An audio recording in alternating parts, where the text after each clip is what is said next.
Channel को subscribe करें, video को लाइक करें। अल्हम्दुलिल्लाह रब्बिल आलमीन वस्सलातु वस्सलामु अला रसूलिल करीम अम्मा बाद फ़ाऊज़ु बिल्लाहि मिनश शैतानिर रजीम बिस्मिल्लाहिर रहमानिर रहीम। एक साहब ने लिखा है कि अगर दफ्तर में काम ना हो तो फारग बैठना पड़ता है। इस दौरान अखबार पढ़ लेना, कोई किताब पढ़ लेना या दोस्तों के साथ बैठ जाना, क्या इससे तनख्वाह जो है वो हलाल रहती है या हराम हो जाती है? बहुत अहम सवाल है और हमारे मुआशरे के अंदर बहुत कम ही ये एहसास पाया जाता है कि दफ्तरी कामों में भी फ़र्ज शनासी और वक्त का सही इस्तेमाल जो है वो होना चाहिए, और इसमें भी जायज़ और नाजायज़, हलाल और हराम के मसाइल होते हैं। क्योंकि यही हलाल और हराम नहीं है कि फ़लाँ गोश्त खाना हराम है, कुत्ते का गोश्त हराम है और बकरी का गोश्त जो है ये जायज़ है। हलाल और हराम के मसाइल सिर्फ यही नहीं है, और इस्लाम सिर्फ इबादत तक ही नहीं है बल्कि ज़िंदगी के हर मामले के अंदर वो हमारी रहनुमाई करता है। और ख़ास तौर पर जब कोई आदमी कहीं कोई मुलाजमत करता है तो उसको भी बुनियादी उसूल दिए गए हैं कि वो अमानत और दयानत के साथ काम करे, पूरी फ़र्ज शनासी के साथ काम करे और किसी किस्म की काम चोरी न करे। हमारे मुआशरे का सबसे बड़ा अलमिया यही है कि सरकारी मुलाजिमीन बिलखुसूस वो दफ्तरों के अंदर सिर्फ वक़्त गुजारने के लिए आते हैं। यकीनन अच्छे लोग भी हैं,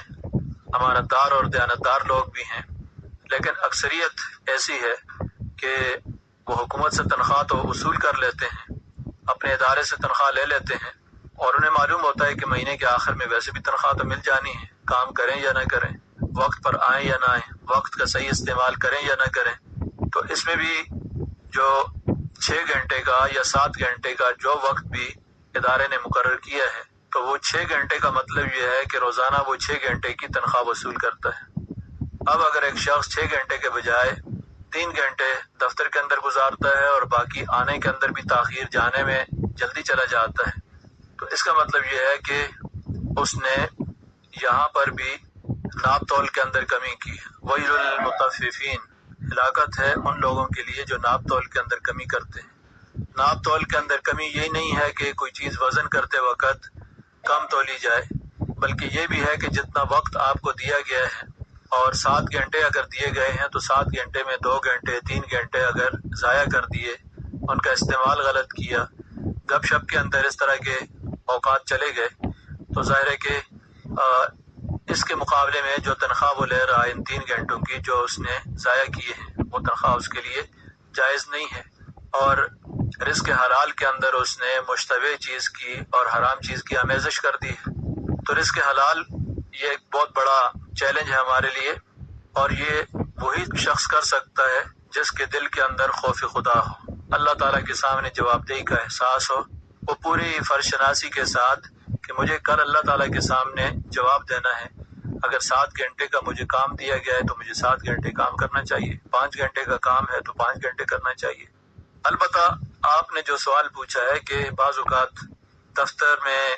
कोई काम नहीं होता, और काम ना होने की सूरत में अगर कोई आदमी अखबार पढ़ लेता है या कोई इस तरह का कोई दूसरा काम कर लेता है, तो क्या ये जायज़ है या इससे भी तनख्वाह जो है वो हराम हो जाती है? इसमें बुनियादी और उसूली बात यह है कि अगर सरकारी मुलाजम या दफ्तर के अंदर कोई प्राइवेट मुलाजम है, वो दफ्तर में मौजूद है, काम के लिए हाजिर है, मुकम्मल तौर पर तैयार है और वो काम की अहलियत भी रखता है, यानी मेरिट पे आया है, कोई सिफारिश पे नाइल आदमी नहीं आया है बल्कि अहलियत भी रखता है, लेकिन इस वक्त किसी वजह से भी काम नहीं है, तो अगर वो फारिग बैठा हुआ है, अखबार देख रहा है, मुताला करता है कोई चीज़, या इस वक्त को कहीं और इस्तेमाल कर लेता है, तो जाहिर है कि इतनी गुंजाइश निकलती है और ये जायज़ है,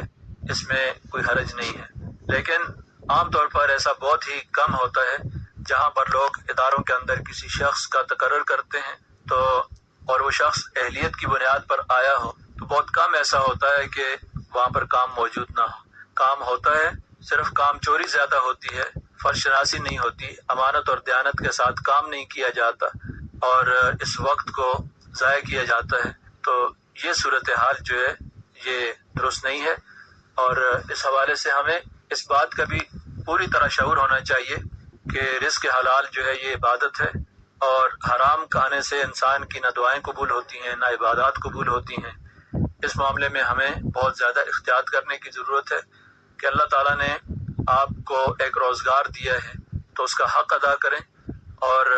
امانت اور دیانت کے ساتھ وہ کام کریں، تو آپ کی روزی کے اندر بھی برکت ہوگی، رزق حلال ہوگا، اس کے اثرات آپ کی نماز پر، عبادات پر بھی ہوں گے، آپ کے بچوں پر بھی ہوں گے۔ لیکن اگر کوئی آدمی حرام کھاتا ہے، خواہ وہ تنخواہ کی شکل میں ہے، رشوت کی شکل میں ہے، یا سود کی شکل میں ہے، یا کسی اور شکل میں ہے، خود بھی کھاتا ہے تو اس کی زندگی سے برکت اٹھ جاتی ہے، اور اولاد نافرمان ہو جاتی ہے، اور طرح طرح کے مسائل اور پریشانیاں ہوتی ہیں۔ تو اس لیے اس معاملے میں اگر آپ یہ چاہتے ہیں کہ زندگی کے اندر سکون ہو تو رزق حلال کمائیں، آپ چاہتے ہیں کہ آپ کی عبادات قبول ہوں تو رزق حلال کا اہتمام کریں، اگر آپ چاہتے ہیں کہ آپ کی دعائیں قبول ہوں تو رزق حلال کا اہتمام کریں۔ یہ بہت بنیادی چیز ہے جس کا ہمیں اہتمام کرنا چاہیے۔ لیکن یہاں پر بھی بہت اہم بات یہ ہے کہ اگر کسی شخص نے کسی ادارے کے اندر، سرکاری اداروں میں بالخصوص یہ ہوتا ہے کہ اہلیت کی بنیاد پر، میرٹ کی بنیاد پر کسی کا تقرر نہیں کیا اور اسے کام ہی نہیں آتا اس لیے فارغ بیٹھا ہوا ہے، یا ضرورت ہی نہیں تھی، زائدہ ضرورت کسی آدمی نے بھرتی کر دیے، اپنے رشتہ دار ادارے کے اندر بھرتی کر دیے، نائل لوگوں کو بھرتی کر دیا، تو ظاہر ہے کہ جس شخص نے یہ کام کیا ہے اس نے بھی خیانت کی ہے، اللہ تعالیٰ کے ہاں خائن کے طور پر جو ہے وہ پیش ہوگا۔ تو اس لیے ہمیں اس طرح کے معاملات کے اندر بھی امانت اور دیانت کا خیال رکھنا چاہیے۔ ان اللہ یأمرکم ان تؤدوا الامانات الی اہلہا، اللہ تعالیٰ آپ کو یہ حکم دیتا ہے کہ امانتیں ان کے اہل لوگوں کے سپرد کریں، جن کے اندر اہلیت ہے ان کو یہ عہدے اور مناصب دیں، اور ان کے سپرد کام کریں جو اس کی اہلیت رکھتے ہیں۔ دعا کہ اللہ تبارک و تعالی ہمیں ان معاملات کے اندر قرآن و سنت سے رہنمائی حاصل کرنے کی توفیق عطا فرمائے۔